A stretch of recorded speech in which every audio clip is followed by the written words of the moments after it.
오늘도 새벽을 깨우신 여러분 모두에게 하나님의 은혜와 은총이 함께 하시기를 간절히 축복합니다. 오늘은 히브리서의 결론 부분인 히브리서 13장 그리고 야고보서의 서론 부분인 야고보서 1장 말씀을 함께 보셨습니다. 히브리서는 우리가 알고 있듯이 믿음의 장입니다. 총 13장으로 되어 있는데 오늘의 말씀 마지막 부분으로 성도가 어떻게 세상을 살아가야 되는가, 또 어떻게 믿음의 자세를 가지고 있어야 되고, 이 험한 세상을 살아가는데 어떠한 마음의 그런 결단을 가지고 이 세상을 살아가야 하는가에 대해서 우리에게 말씀을 하고 있어요. 우리는 늘 항상 기도할 때 빠지지 않고 또 빼먹지 않고 하는 기도가 하나님의 은혜를 구하는 것입니다. 하나님 은혜 베풀어 주세요. 은혜 주세요.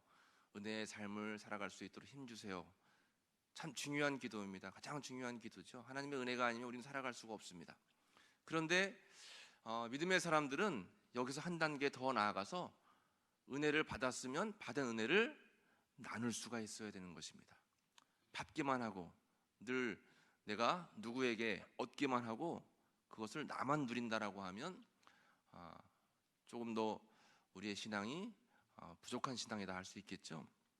오늘 본문의 말씀은 그것을 우리에게 잘 말씀하고 있는 것입니다. 13장 1절과 2절 말씀을 같이 읽어보겠습니다. 형제 사랑하기를 계속하고 손님 대접하기를 잊지 말라. 이로써 부지중에 천사들을 대접한 일들이 있었느니라. 아멘. 그렇죠, 여러분? 히브리서 13장 1절 2절에서 히브리서 기자가 우리에게 말씀하기를 형제 사랑하는 것을 잊지 말고 계속하래요. 우리가 말씀을 받았을 때, 은혜를 받았을 때, 그 순간 깨달음이 있을 때는 형제를 사랑할 수 있는데 어느 순간 지나면 잊어버리게 되고 또 순간순간 혈기가 올라오면 잃어버리게 된다라고 하는 것입니다. 우리에게 권면하기를 형제 사랑하는 것을 계속하고 또 손님 대접하는 것을 잊지 말라. 섬김의 삶의 중요성을 우리에게 말씀하고 있는 것이죠. 그래서 말씀드렸듯이 은혜를 받는 것도 중요하지만 사랑을 받는 것도 중요하지만 사랑을 나누고 베푸는 것입니다. 그러면 나의 그 나눔과 베품, 섬김이 향기가 된다라고 하는 거죠. 사람에게는 누구에게나 다 냄새가 있습니다. 겉으로 풍겨지는 냄새도 있겠지만 영적인 냄새가 있다는 거예요.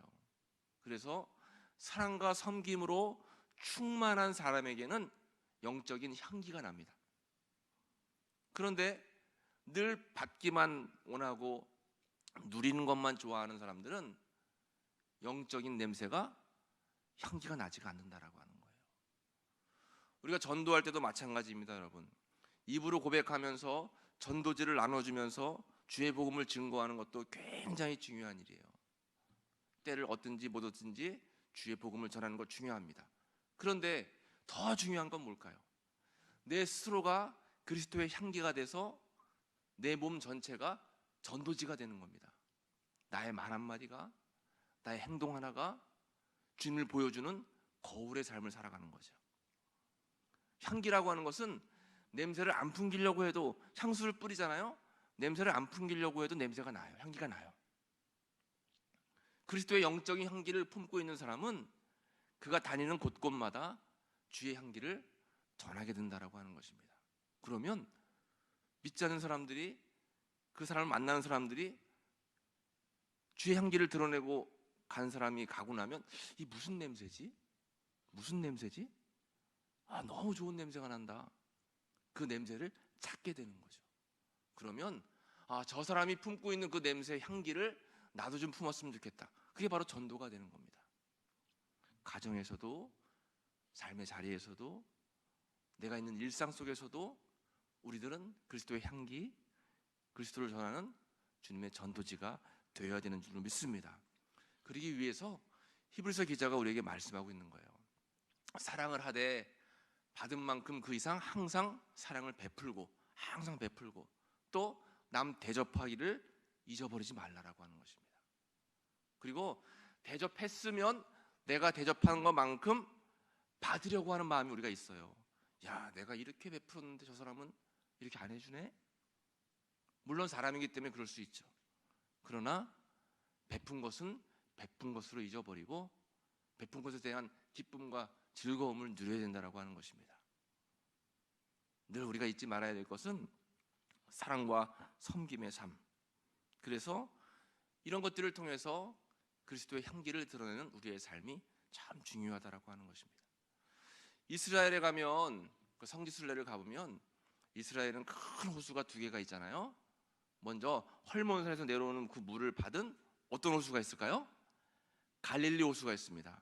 갈릴리 호수 가보면 너무 푸르고 또 너무 보기가 좋아요. 물고기도 참 많습니다. 베드로가 거기서 고기 잡았잖아요.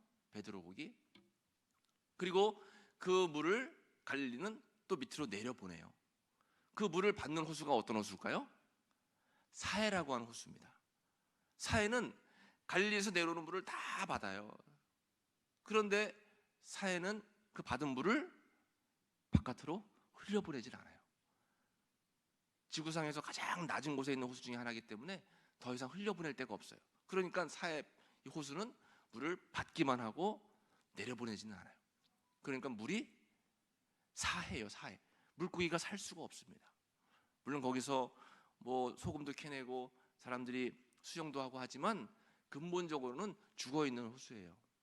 무엇을 의미할까? 영적으로 받은 것을 그대로 흘려보내는 갈릴리는 푸르고 생명력이 넘치는 그런 호수가 되지만 받기만 하는 호수는 죽어간다라고 하는 것입니다. 우리도 마찬가지예요. 여러분, 기도하실 때 하나님 은혜를 허락해 주세요 구하는 기도도 하시지만 받은 은혜를 나눌 수 있는 그리스도의 향기의 역할을 감당하게 도와주세요 기도하시는 여러분 되시기를 축복합니다. 정말 중요한 거예요. 하나님이 그걸 보시는 겁니다. 어쩌면 나눌 준비가 되어 있고 베풀 준비가 되어 있고 섬길 준비가 되어 있는 사람에게는 하나님께서 베풀어 주시는 거예요. 그런데 받기만을 원하고 누리기만을 원하고 늘 항상 무언가 구하기만을 원한다 하면 하나님께서는 구할 때 주시지만 그래도 참으로 기뻐하실 그런 응답은 아니겠죠. 이렇게 여러분 사랑과 섬김으로 늘 주님의 은혜 가운데 거하시는 여러분들의 삶이 되시기를 축복합니다. 그런데 그게 참 쉽지가 않잖아요. 사랑을 베푼다는 것, 또 모든가 남들을 섬긴다는 것 참 어려운 일입니다. 원수를 사랑한다는 것, 성경에 나와서 읽기는 쉽고 듣고 아멘하기는 쉽지만 실제로 나를 욕하고 다니는 사람 사랑한다는 거 쉽지가 않아요. 그래서 오늘 본문의 기자는 이렇게 표현하고 있어요. 13장 6절 말씀입니다. 6절 같이 읽어볼게요. 그러므로 우리가 담대히 말하되 주는 나를 돕는 이시니 내가 무서워하지 아니하겠노라. 사람이 내게 어찌하리요 하노라. 아멘. 주님은 나를 돕는 이시라 했습니다. 돕는 이시라. 주는 나를 돕는 이시니 내가 무서워하지 아니하겠노라. 사람이 내게 어찌하리요. 이 말씀은 구약의 성경을 인용한 그런 말씀이에요. 시편 118편 6절 말씀을 인용했는데 이 말씀을 베드로전서 5장 7절 또 히브리서 2장 8절 여러 부분에서 계속 반복해서 인용하고 있습니다. 이건 뭐예요? 우리가 세상을 살아가는데 내 힘만으로는 안 된다라고 하는 거예요. 우리를 돕는 하나님의 은혜가 필요하다라고 하는 거죠. 사랑을 나누는 것도 사람을 섬기는 것도 이 세상을 살아가면서 주의 은혜를 항상 함께 누리는 것도 모두가 다 우리를 돕는 주님의 은총이 필요하다라고 하는 거죠. 그래서 우리가 늘 기도해야 되는 것입니다. 예수님도 기도하셨어요. 무시로 기도하셨습니다. 왜요? 예수님도 완전한 하나님이셨지만 완전한 인간의 몸을 입고 이 땅에 오셨기 때문에 늘 부족함을 느끼셨어요. 돕는 하나님의 손길이 필요하셨죠. 그렇기 때문에 기도하셨던 예수님처럼 우리도 이 세상을 살아가면서 사랑하기 위해, 섬기기 위해, 또 주님의 사명을 감당하기 위해서 그리스도의 향기를 우리가 품기 위해서는 반드시 우리를 돕는 주님의 손길이 필요한데 하나님께서는 우리를 도와주시겠다라고 약속하셨습니다. 우리는 그 약속을 믿고 의지하고 따르고 순종하고 기도하면 된다라고 하는 것이에요. 그 하나님은 어떤 하나님일까요? 본문의 말씀에서 8절 말씀 보시면 예수 그리스도는 어제나 오늘이나 영원토록 어떤 분이라는 거예요? 동일하신 분입니다. 변함이 없으세요. 사람은 변해요. 사람은 초심을 잃습니다. 열심히 하려고 다짐을 하는데 작심 3일일 때가 많아요. 그런데 우리를 사랑하시고 우리를 도와주시겠다라고 약속하신 그 주님은 어제도 그랬고 오늘도 그랬고 또 내일도 그러실 것이고 영원토록 변함이 없으신 분이에요. 그래서 우리가 의지할 분은 오로지 한 분, 주님밖에는 없다라고 하는 것입니다.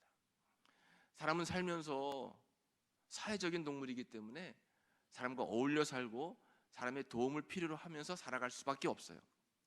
그러나 너무 사람을 의지하거나 너무 사람의 도움만을 구하면 안 된다라고 하는 것입니다. 근본적으로 우리는 우리를 영원토록 도울 분은 하나님 한 분밖에 없다, 주님밖에는 없다라고 하는 것을 전제해 두고 사람의 도움도 필요하고 또 여러 가지 손길들이 필요하다라고 하는 것이에요. 우리가 잊지 말고 기억해야 될 것은 어제나 오늘이나 영원토록 동일하신 하나님, 예수 그리스도, 그분은 나를 옆에서 늘 항상 잊지 않고 나를 도와주시는 분이다. 그 사랑 때문에 나는 그 받은 은혜를 나눌 수 있는 주님의 제자의 삶을 살아야 되겠다. 오늘도 다짐하시는 여러분들 되시기를 축복합니다. 결론적인 말씀으로 13장 16절에서 우리에게 이렇게 말씀하고 있습니다. 16절 말씀을 같이 읽어보겠습니다. 오직 선을 행함과 서로 나누어 주기를 잊지 말라. 하나님은 이 같은 제사를 기뻐하시느니라. 아멘. 하나님께서 이런 제사를 기뻐하시는데요, 제사가 뭐예요? 예배예요. 예배. 우리가 드리는 이 예배, 우리가 지금 이 드리는 예배는 성전 예배죠. 성전에 올라와서 임재에 계신 주님의 은혜를 기억하면서 기도하고 경배하고 찬양하는 성전 예배. 그런데 오늘 본문에서 우리에게 하시는 말씀은 우리 삶의 예배를 말씀하고 있는 것입니다. 예배라고 하는 것은 딱 성전에 들어서서 나가기 전까지만 하는 것이 예배가 아니라 오히려 이곳에선 주님을 만나고 경배하고 새 힘을 얻고 성전문을 나설 때 진정한 예배자의 삶이 시작되는 거예요. 삶 속에서 예배 드리는 것입니다. 그 삶의 예배자로서 우리가 이 세상을 살아가야 되는데, 삶의 예배자로서의 우리를 보시면서 하나님이 기뻐하시는 삶은, 예배는 어떤 것이에요? 선을 행하고 서로 나누어 주는 것을 잊지 않는 사람, 그런 사람의 삶을 주님께서는 예배자로서 기뻐하신다라고 하는 것입니다. 여러분 꼭 잊지 마시기 바랍니다. 선을 행하고 나누어 주는 삶을 하나님께서는 너무나 기뻐하신다. 그것 자체가 바로 기도이고 찬양이고 우리의 예배가 된다. 그러니까 삶에서 항상 주님의 임재를 기억하고 기념하고 그 받은 은혜를 늘 항상 나눌 수 있는 그런 삶의 예배자를 하나님께서는 오늘도 찾으신다라고 하는 것이죠. 이 말씀 기억하시면서 늘 여러분 삶 속에서 주님을 기쁘시게 하는 참된 예배자의 삶을 살아가시기를 간절히 축복합니다. 야고보서 말씀입니다. 야고보서는 예수님의 형제인 야고보가 기록한 말씀인데요, 사도 바울이 여러 서신들을 기록하면서 주된 내용, 그 주제가 뭐냐면 이신칭의예요. 이신칭의. 오직 믿음으로 의롭게 된다.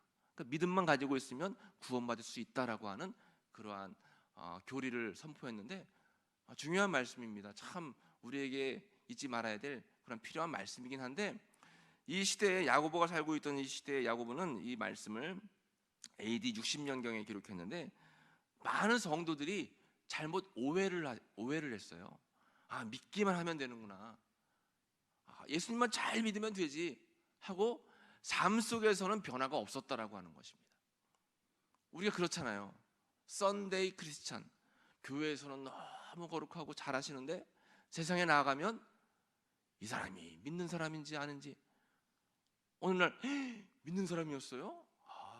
그렇군요, 이렇게 이야기를 들을 때도 있어요.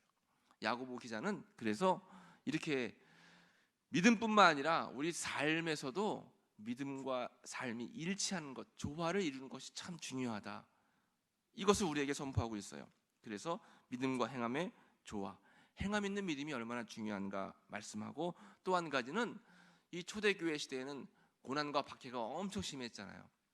그래서 환난과 핍박 가운데 있는 성도들을 위로하고 소망의 메시지를 주는 것이 바로 이 야고보서 말씀입니다. 야고보서가 참 은혜가 돼요.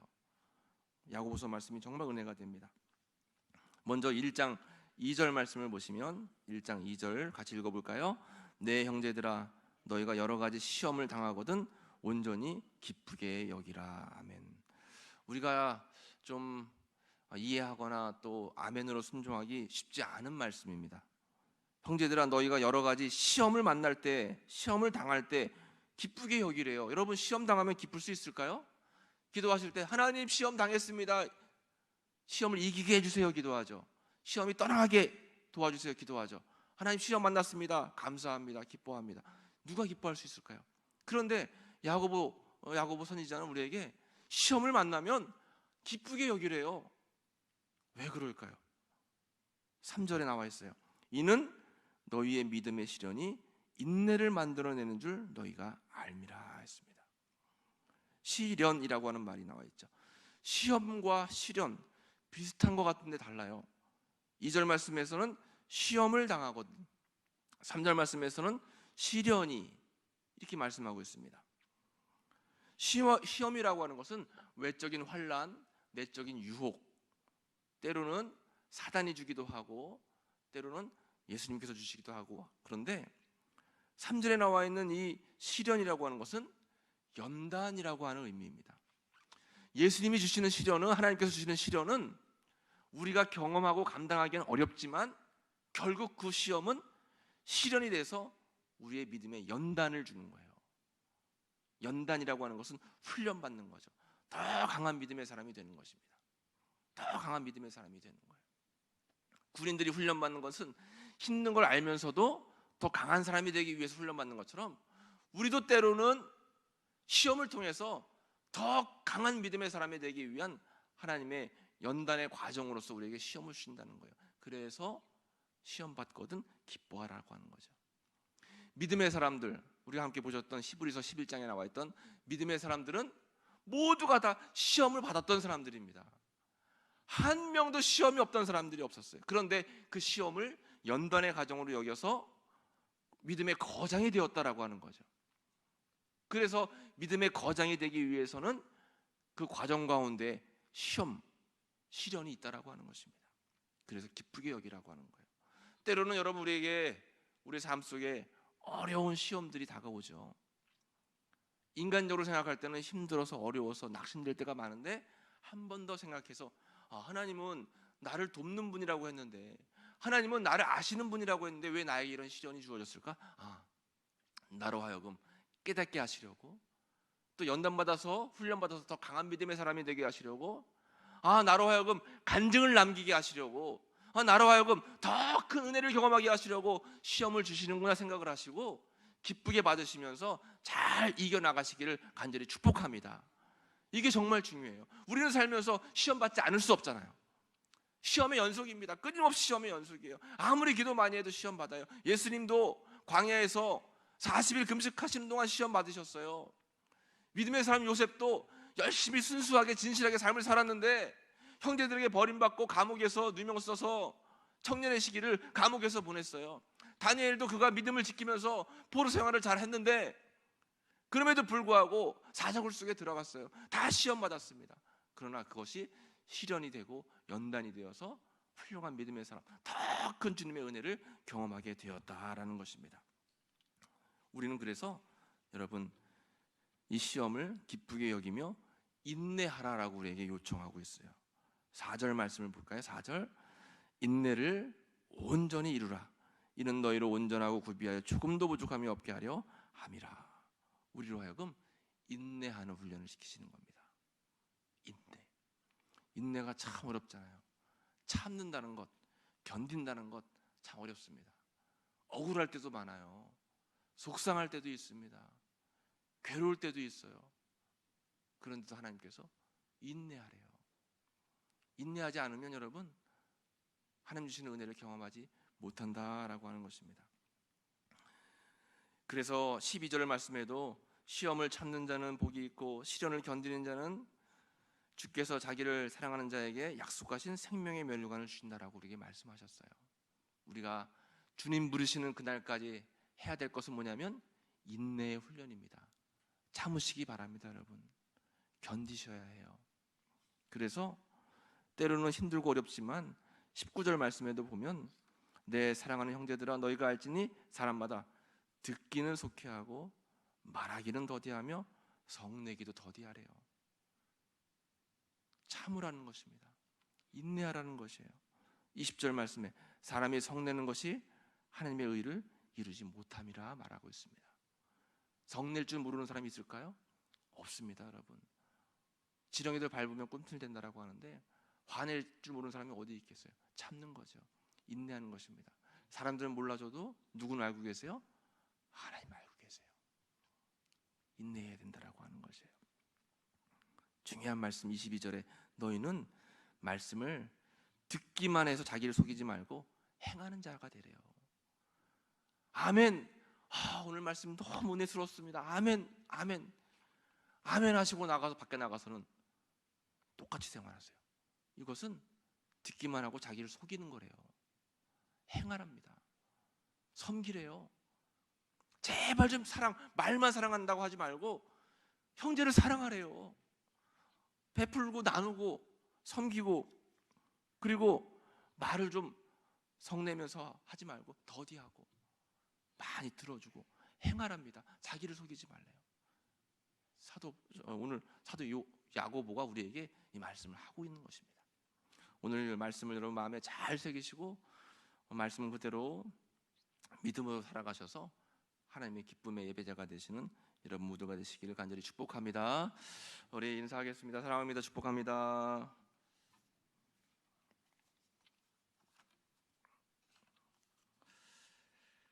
감사의 예물 드리셨습니다. 주님 여행 보내주심을 감사드립니다. 모든 일행들에게 건강 주시고 즐거운 여행 되게 하옵소서. 이성길 권사님, 정일래 권사님 몽골 가시죠? 네, 몽골 가시는 분들 계시는 줄 아는데 건강하게 잘 다녀오시기 바랍니다. 1,000번째 예물 913번째 김학인 권사님, 281번째 이선무 청년, 282번째, 283번째, 284번째, 285번째, 86번째 주님 선물을 축복해 주시고 영육간의 건강 축복 주옵소서. 주일 예배도 인도하시고 믿음 좋은 배필도 만나게 도와주옵소서. 이선무 청년 드렸습니다. 선교 예물 단기 선교 후원 산성 4속에서 드려주셨습니다. 기도하겠습니다. 하나님 감사합니다. 저희들을 주님의 예배자로 불러주셨는데 저희들은 주님을 기쁘시게 삶 속에서 예배하지 못할 때가 많았음을 고백합니다. 매 순간순간 사랑하겠다, 섬기겠다, 참겠다, 인내하겠다라고 주님 앞에 고백하고 나서 삶 속에서는 참지 못하고 인내하지 못하고 사랑 베풀지 못하고 나누지 못하는 삶을 살 때가 많았습니다. 하나님 오늘 나에게 주는 귀한 말씀을 깨닫게 하시고 마음에 새기게 하시고 나아가 행함으로 실천할 수 있는 저희 모두가 될 수 있도록 은혜를 더하여 주옵소서. 하나님 우리는 예수님을 비추는 거울이라고 했습니다. 걸어다니는 전도지라고 했습니다. 이 사실을 늘 잊지 않게 하시고 말씀 안에 행함 있는 믿음으로 살아갈 수 있는 저희들 모두가 되게 주님 은총으로 인도해 주옵소서. 오늘도 마음을 다해 주님께 간절한 고백으로 기도할 때 함께 하시고 역사하시는 주님을 만나게 될 줄로 믿습니다. 특별히 저희의 가정, 우리의 자녀들 주님께 맡기오니 은혜와 평강으로 인도하시고 이끌어 주옵소서. 우리 마음 가운데 늘 주님 모시고 늘 주님을 주인으로 고백하면서 주님과 함께 거하는 귀하고 거룩한 삶이 될 수 있도록 오늘도 지켜주시옵소서. 감사의 예물로 주님 앞에 올려드립니다. 여행길을 떠나면서 주님 앞에 맡기는 귀한 손길을 기억하여 주시고 여행 내내 주님의 살아계심을 경험하고 주님을 예배하고 경배하는 귀한 여정이 될 수 있도록 인도하시고 함께하여 주옵소서. 단기 선교를 후원합니다. 하나님 함께하셔서 선교의 여정 가운데에 주님의 놀랍고 귀한 역사가 경험되어질 수 있도록 인도하시며 드려진 우리 속회 위에 함께하셔서 늘 주님의 사명 위에 쓰임받는 귀한 속회와 성도들 될 수 있도록 주님 붙잡아 주옵소서. 맥주 감사 예물로 또 1,000번째 예물로 주님 앞에 봉헌합니다. 하나님 함께하시고 받아주시고 이 마음의 소원이 하늘에 연락되고 속히 응답될 수 있도록 인도해 주옵소서. 오늘도 귀한 하루를 주님께 온전히 의탁드리오며 예수님의 이름으로 기도하옵나이다. 아멘. 찬송가 294장 부르고 함께 기도하겠습니다.